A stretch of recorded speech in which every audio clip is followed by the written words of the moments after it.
Becoming. All rights reserved. Printed in the United States of America. This book, either in part or in whole, may be reproduced, transmitted, or utilized in any form or by any means, electronic, photographic or mechanical, including photocopying, recording, or by any information storage and retrieval system without permission in writing from the publisher. There are no restrictions except word changes, and changes in the text are not allowed. The question of who is the focusing energy of the messages is a difficult question to answer tactfully and yet completely. Isness is the focus to be sought by each individual awareness. As each expands within the process of self-identification, so does the ability to allow the flow of isness to move through their experience. Each will attract into their awareness knowledge to live into wisdom. The vibratory rate of the planetary environment and of the members of humanity on Earth is low enough that this ability is currently virtually inaccessible. To assist willing members of mankind to access the necessary information to provide a way to transcend this current aberrant state, various volunteer awareness points within higher vibrational frequencies have acted as booster stations to focus this information through those willing to participate on the Earth plane. Knowing the custom of Earth's inhabitants requiring the personify to identify mode, names from the exotic to the ridiculous have been given as sources of this information. The information included exercises in discernment. Most participants failed the discernment tests. Much was filled with profound truth, but much of it was drained of energy by the continual parade of victims wanting their personal problems solved for them. The information became distorted as the foci were withdrawn and the volunteers winged it, faked it, on their own, for their sincerity was lost in the notoriety and greed that resulted. In view of this history, it was the mutual agreement between the parties involved in the dictation, translation, transcription process for these messages that the foci involved would remain unidentified and there would be no monetary rewards whatsoever involved. Further, there would be no personal information disseminated for any one individual's benefit. The totality of the foci involved is for the benefit of the planet and its inhabitants, period. The truth of the messages is to be discerned and used for the benefit of humanity first, and then gleaned by the individual to apply personally as part of the wholeness to which it is focused without the necessity of personal names to identify truth. If that is not understood, then the messages need to be read again to transcend this need into commitment to the holographic intention of the information they contain. It is hoped that the succinctness of this message is accepted in the tone of importance in which it is intended. The window of opportunity to accomplish the necessary monumental consciousness transition is small compared to the obstacles within the human belief systems that must be literally dissolved so that the whole may be transformed. It is sincerely hoped that the truth contained will be a sword that cuts through the armor of deception and lays open the hearts and minds of the necessary quotient for success. Prologue. The messages contained in this, the third book of messages, are a continuation of information provided for the transition of the hearts and minds of those of humanity that are willing to be a catalyst for change. It is an undeniable truth that the current pattern of use and abuse of the planetary resources will lead to the end of its ability to sustain life forms. The human body and awareness are being deliberately overwhelmed physically, psychologically, and magnetically. The majority of humanity fails to understand that unseen forces surrounding them are affecting their ability to survive.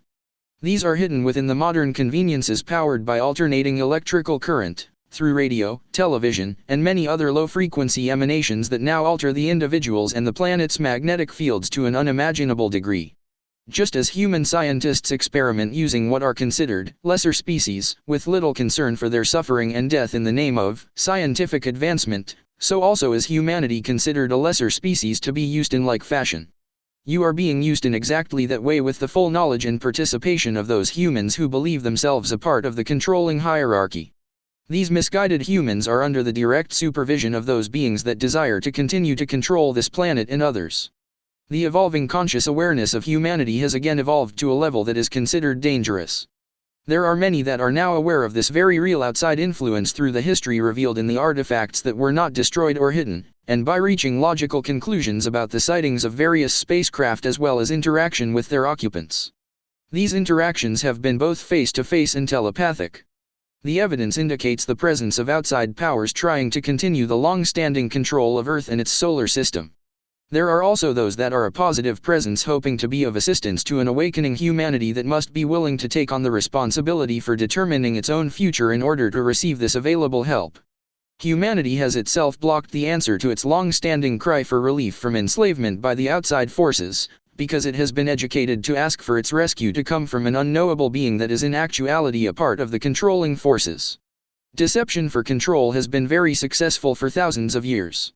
Worship your controller has been the ploy. Mankind has very little time left to wake up to this strategy and cooperatively agree that it is time to end this charade once and for all. Those who would assist must be a group that is willing to research and prove to itself beyond a shadow of a doubt the truth of this astounding pronouncement of the global situation. It must realize that humanity has to create its own future or remain in the circumstances of terrible slavery that are planned for them. Both the positive and negative forces that are focused on this planet are aware that multiple cycles are culminating in this time sequence, which will be to the advantage of either humanity or its colonizers, depending upon which one has the support of the overall planetary consciousness. This support can be either passively or actively understood. It can therefore be readily understood that if humanity does not make a clear choice to own this planet for itself, it is passively supporting continued enslavement and giving away its natural resources for the use of others rather than for itself. Rich mineral reserves have been transported from this planet and others in this solar system for thousands of years to enrich the lives of beings that have failed to steward their own planetary resources wisely.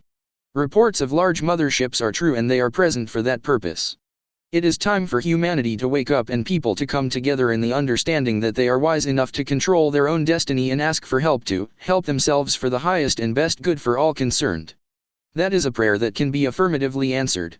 Until such time as humans can prove themselves to be cooperative and non-aggressive toward their benevolent neighbors, all help will be given indirectly, that is, these beings will not walk among you until it is safe for them to do so.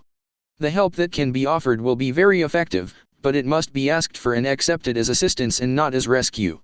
A victim, be it individual or a planetary mass consciousness, has not evolved to a level of responsibility that warrants assistance.